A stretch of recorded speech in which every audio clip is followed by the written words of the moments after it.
Halo, perkenalkan nama saya Cindy Rambuulu ya. Halo, perkenalkan nama saya Sandi Dimu. Saya Uliatinamu. Saya Saputra Mudakiaka. Saya Roli Janumulina. Saya Rianus Mupingke. Apa sih itu infertilitas? Jadi infertilitas ialah ketidakmampuan untuk mengandung setelah kurang lebih 1 tahun berhubungan normal dengan suami istri dan tidak menggunakan kontrasepsi. Nah, infertilitas ialah gangguan kesuburan yang harus diwaspadai oleh setiap pasangan suami istri. Jadi infertilitas merupakan salah satu penyebab utama untuk mendapatkan keturunan. Nah, secara umum infertilitas sendiri ialah gangguan kesuburan yang terbagi menjadi 2 kondisi yang berbeda. Nah, kondisi yang pertama ialah infertilitas primer atau kondisi di mana kehamilan belum terjadi sama sekali. Yang kedua ialah infertilitas sekunder atau kondisi yang dapat terjadi setelah melahirkan anak pertama atau pernah hamil namun mengalami keguguran. Jadi infertilitas itu tidak hanya terjadi di perempuan, namun bisa juga terjadi pada laki-laki. Penyebab infertilitas pada wanita dan pria. Yang pertama itu penyebab infertilitas pada wanita. Ada yang pertama itu gangguan ovulasi. Nah, masa subur wanita ditentukan dari periode ovulasinya. Oleh karena itu, saat proses ovulasi terganggu, wanita akan sulit menentukan mata suburnya atau bahkan tidak melepaskan sel telur yang siap dibuahi untuk menciptakan kehamilan. Yang kedua itu penyumbatan tuba falopi. Nah, tuba falopi yang tersumbat menyebabkan sperma tidak dapat bertemu dengan sel telur di dalam rahim, sehingga proses pembuahan tidak dapat tersedia. Yang ketiga itu jaringan parut pasca operasi. Nah, riwayat operasi berulang pada rahim atau panggul dapat menyebabkan terbentuknya jaringan parut, sehingga menghalang proses ovulasi. Hal ini bisa membuat wanita sulit hamil. Yang keempat, lendir cervix. Infertilitas wanita juga bisa disebabkan oleh gangguan lendir cervix ketika sedang memasuki masa subur atau ovulasi. Nah, lendir cervix bisa memudahkan sperma untuk mencapai sel telur di dalam rahim.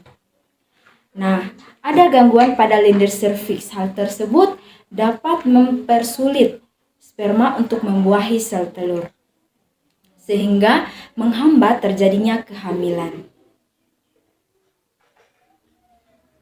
Yang keempat ada kelainan bawaan.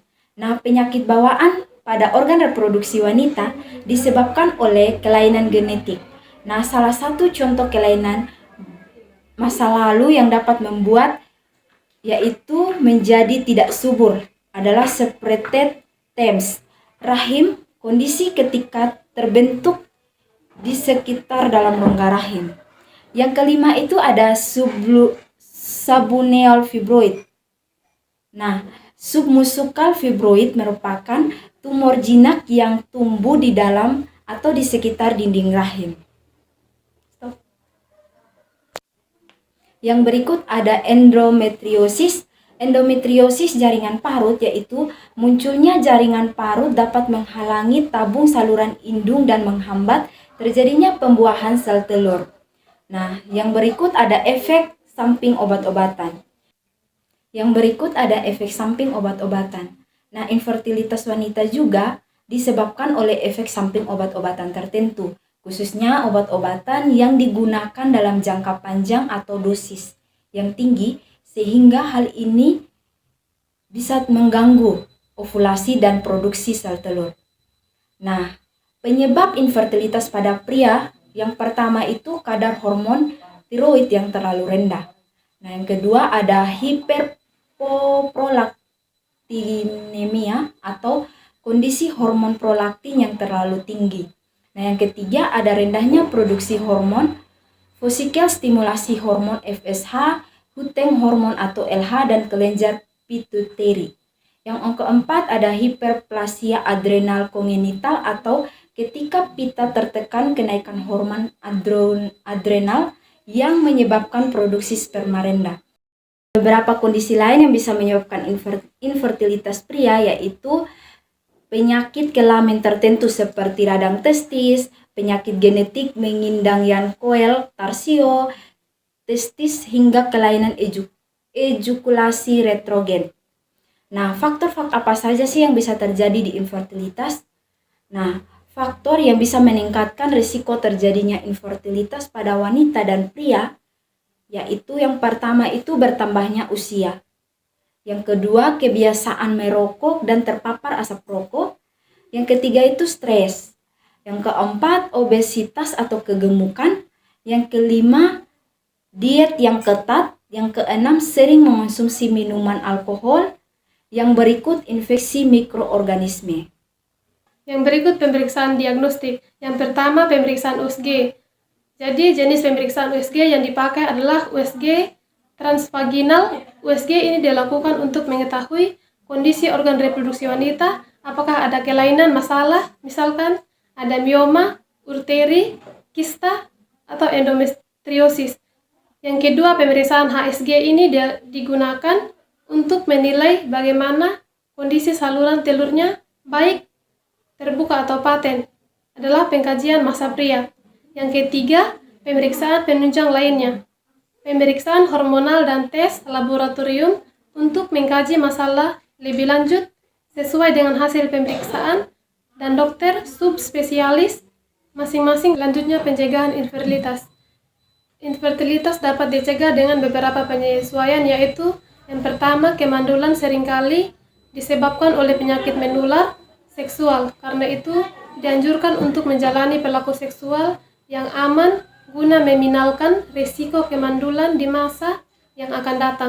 Yang kedua, imunisasi gondongan telah terbukti mampu mencegah gondongan dan komplikasinya. Pada pria, kemandulan akibat gondongan bisa dicegah dengan menjalani imunisasi kondongan. Yang ketiga, beberapa jenis alat kontrasepsi memiliki risiko kemandulan lebih tinggi, misalnya IUD tidak dianjurkan untuk dipakai pada wanita yang belum pernah memiliki anak. Yang berikut, penanggulangan infertilitas. Penanggulangan infertilitas pria mengulangi. Penanggulangan terbaik adalah dengan menangani penyebab namun tidak sesuai penyebab diketahui, dan sebaliknya cukup banyak penderita yang diketahui penyebabnya namun tidak dapat tuntas ditanggulangi. Beberapa cara penanggulangan infertilitas pada pria. Yang pertama, tindakan pembedahan operasi varikokel vertikal. Tindakan yang saat ini dengan paling tepat adalah dengan operasi berupa pengikatan pembuluh darah yang melebar varikokel tersebut. Yang kedua, memberikan suplemen vitamin infertilitas yang tidak diketahui penyebabnya merupakan masalah bermakna karena meliputi 20% penderita. Penanggulangan berupa pemberian beberapa macam obat yang dari pengalaman berhasil menaikkan jumlah dan kualitas sperma. Usaha menemukan penyebab di tingkat kromosom dan berhasil manipulasi genetik. Tempatnya menjadi harapan di masa yang akan datang. Yang ketiga, tindakan operasi pada penyumbatan di saluran sperma.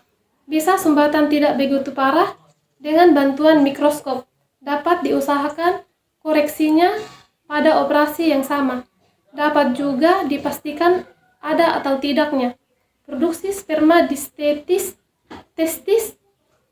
Yang keempat, memberhentikan obat-obatan yang diduga menyebabkan gangguan sperma. Yang kelima, menjalani teknik reproduksi bantuan, termasuk dalam hal ini uteri dan program bayi tabung. Penanggulangan infertilitas pada wanita. Penanggulangan infertilitas pada wanita dibagi menjadi 7 langkah. Langkah yang pertama yaitu untuk mencari penyebab infertilitas pada wanita. Nah, banyak faktor yang paling penting yang berkaitan dengan infertilitas dengan ditanyakan pada pasien. Anamnesis meliputi hal-hal berikut. Yang pertama lama infertilitas, yang kedua riwayat menstruasi, ovulasi dan dismenore, yang ketiga riwayat koitus, frekuensi koitus dan dispareunia, yang keempat riwayat komplikasi postpartum, abortus dan kehamilan ektopik, kehamilan terakhir, yang kelima kontrasepsi yang pernah digunakan fertilitas dan pengobatan sebelumnya, yang ketujuh riwayat penyakit sistemik, yang kedelapan pengobatan radiasi, yang kesembilan riwayat bedah perut, yang kesepuluh riwayat keluar ASI, yang kesebelas pengetahuan kesuburan. Langkah yang kedua yaitu analisis abnormal. Nah, dilakukan jika hasil anamnesis ditemukan riwayat atau sedang mengalami gangguan menstruasi. Atau dari pemeriksaan dengan suhu basal badan atau SBB ditemukan anovulasi hiperprolaktinemia yang menyebabkan gangguan sekresi GnRH yang akibatnya terjadi anovulasi. Kadar normal prolaktin adalah 527 mg. Jika ditemukan kadar prolaktin lebih dari 500 disertai gangguan menstruasi, perlu dipikirkan atau di hipofisis pemeriksaan Gondoprin. Nah, dapat memberi informasi tentang penyebab tidak terjadinya menstruasi. Langkah yang ketiga yaitu uji proses koitus. Nah, tes ini dapat memberi informasi tentang interaksi antara sperma dan geta bening. Jika hasilnya negatif, perlu dilakukan evaluasi kembali terhadap sperma. Nah, langkah yang keempat yaitu penilaian ovulasi. Nah, penilaian ovulasi dapat diukur dengan pengukuran suhu basal badan atau SBB. Nah, SBB ini dikerjakan setiap hari pada saat bangun pagi dan sebelum dari tempat tidur atau sebelum makan dan minum. Langkah yang kelima yaitu pemeriksaan bakteriologi. Nah, perlu dilakukan pemeriksaan bakteriologi dari vagina dan parsio di infeksi akibat chlamydia trachomatis. Nah, dan gonococcus sering menyebabkan sumbatan tuba. Langkah yang keenam yaitu analisis fase luteal. Nah, kadar estradiol yang tinggal pada fase luteal dapat menghambat implantasi pengobatan insubices corpus luteum dengan pemberian sediaan progesteron alamiah. Masuk ke langkah yang ketujuh yaitu diagnosis tuba fallopi. Nah, karena makin meningkatnya penyakit akibat hubungan seksual, pemeriksaan tuba menjadi sangat penting. Sehingga tuba yang tersumbat yaitu gangguan hormon dan anovulasi merupakan penyebab sering terjadinya infertilitas. Sehingga penanganan pada predisposisi infertilitas bergantung pada penyebabnya, termasuk pemberian antibiotik untuk infertilitas akibat infeksi. Pengobatan infertilitas. Pengobatan infertilitas pada pria dan wanita terbagi menjadi dua metode. Yang pertama itu pengobatan non-invasif dan yang kedua pengobatan invasif. Yang pertama pengobatan non-invasif.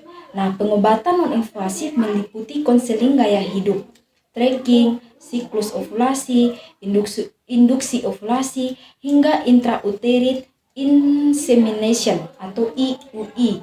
Selain itu, program donor sperma juga bisa menjadi pilihan pengobatan non-invasif jika disetujui oleh pasien.